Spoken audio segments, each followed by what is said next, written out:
મારું નાનું એવું ગામ છે. અનેક ક્ષત્રિયોનું ગામ છે.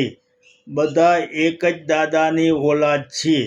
આ મારા ગામમાંથી 12 જેટલા યુવાનો સૈન્યમાં ભરતી થયેલા હતા, જેમાંથી આજે 4 જેટલા યુવાનો નિવૃત્ત થયા છે અને મારો એક કૌટુંબિક ભત્રીજો કારગિલ યુદ્ધમાં શહીદ થયેલો હતો અને તેમનો પુત્ર પણ આજે સૈન્યમાં ભરતી થયેલો છે.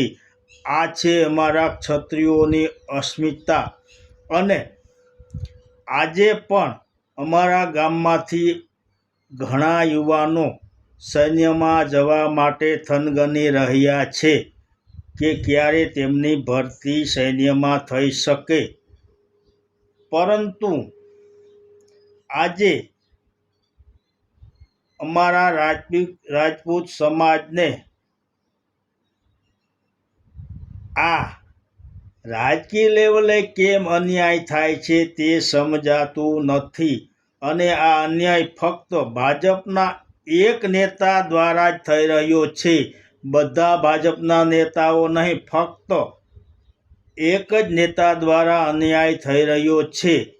પરંતુ અમે એમ છાનામાના બેસી રહીશું નહીં, પરંતુ લડતા જઈશું.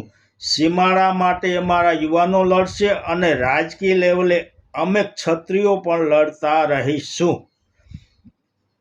આ મારો વિડીયો લાઈક કરજો, શેર કરજો, સબસ્ક્રાઈબ કરજો અને દરેક સમાજ સુધી પહોંચે અને ખાસ આ રાજકીય નેતા સુધી પહોંચે એ રીતે આગળ વધારજો.